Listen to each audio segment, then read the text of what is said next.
Colorado governor signs four major gun bills, drawing White House applause. Jason in the building.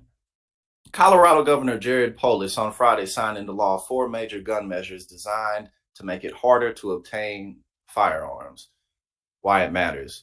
The new laws follow multiple high-profile shootings in Colorado in recent months and represent the latest in a series of recent actions by states to restrict firearm access as gun violence grows, driving the news. The legislation expands Colorado's existing red flag law to allow educators, healthcare professionals, and district attorneys request the seizure of a person's firearms under an extreme risk protection order. The other measures raise the minimum age to buy firearms from 18 to 21, impose a three-day waiting period. Oh, my bad. I got a text message. Impose a three-day waiting period on the purchase of guns and make it easier to sue gun and ammunition manufacturers, reversing some of the strongest protections in the nation. The latest actions build on three measures Polis signed a year ago to tighten gun access. And again, these are the types of gun measures that the overwhelming majority, and by overwhelming majority, I mean overwhelming majority of making fun of Ron DeSantis is absolutely one of the things that we do here. It's just kind of, how can you not? But again, these measures that we live on a Saturday, you know what I'm saying, Si? But again, these are the measures that pretty much everybody's in favor of. What they're saying.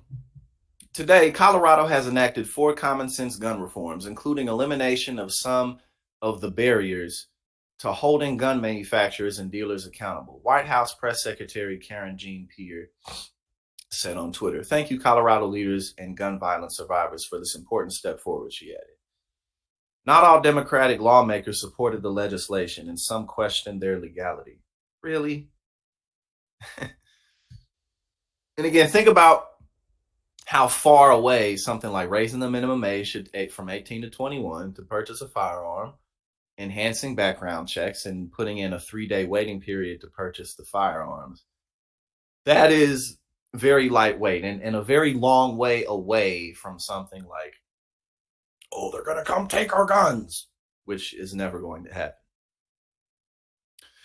Moments after the bill signings, Rocky Mountain Gun Owners, a Second Amendment advocacy group, filed two lawsuits challenging the constitutionality of the new waiting period and age requirement. You can't wait 3 days to get a weapon. You know what I'm saying? Like, come on, bro. Like, there's more weapons than there are people in this country, and there's quite a few people in this country. You can't wait 3 days to buy a damn gun. I mean, think about how extreme that is. The fuck out of here. Colorado's dark history of mass shootings loomed over this year's debate, and the Democratic-controlled legislature made gun restrictions a priority after the November shooting at Club Q in Colorado Springs that left 5 dead and raised questions about the state's existing red flag law. The legislation took on added import after a series of shootings involving East High School students. Colorado's efforts to reduce gun violence are part of a broader effort in states to take action where the federal government has not. Earlier this week, Washington Governor Jay Inslee signed into law a ban on the sale of AR-15s and other semi-automatic rifles, making it the 10th state to do so. In March alone, at least 57 people were killed in 38 mass shootings nationwide, per data from the Gun Violence Archive. Oh. That's what I'm saying. Like a 3-day wait period, that's such a minuscule amount of time to get something like a gun. You know what I mean? And if you're already someone who, and again, think about how many people this won't really impact very deeply because of how many people already own firearms. So it's not like, oh shit, I need this. A lot of these people who would complain about this already have weapons, so it's kind of like, you said they was complaining about this bill at your job in Illinois? Damn. And again, it's such a light measure. You know what I'm saying? Light measures that can go a long way, but it's such a light measure. A pending bill to ban the sale of ghost guns used in both the Club Q and East High School shooting is expected to pass later this legislative season. The governor also recently signed 2 measures to create an Office of School Safety and require more training of school resource officers. And then this goes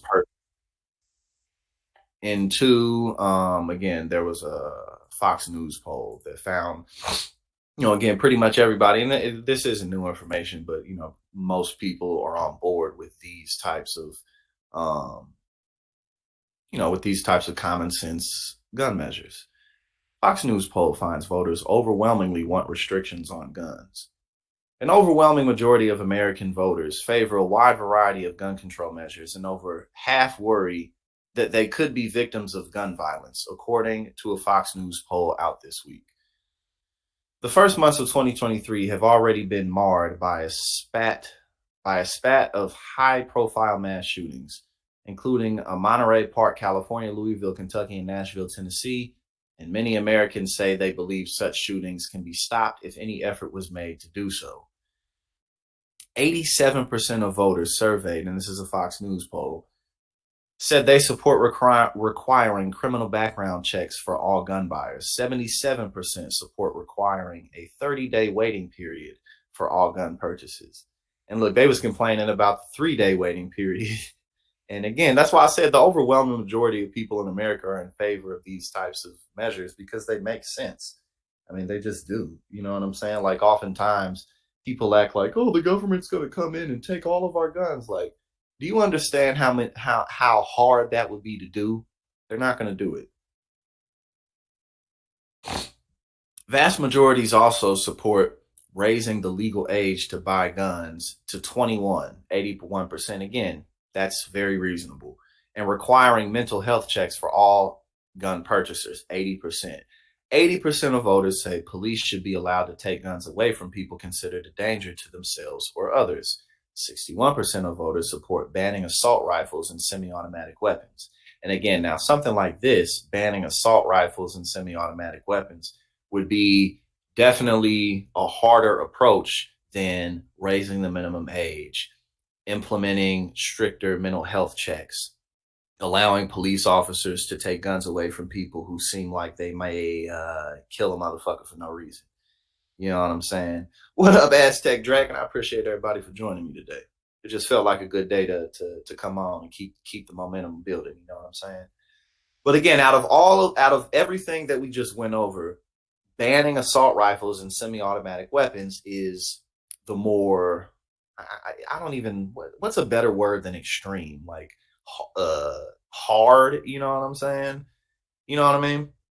So, and even at that, 61% of the country's in favor. So again, like these restrictions don't prevent people from owning guns. And like I mentioned, a lot of the people who would be up in arms about, oh, I don't want to wait 3 days. I don't want to, you know what I'm saying? Like, I don't want to wait till I'm 20, or someone shouldn't have to wait till they're 21, but they already got like 20 guns in their house. Just over half of voters, 51%, said that they worry that they or their loved ones could be victims of gun violence.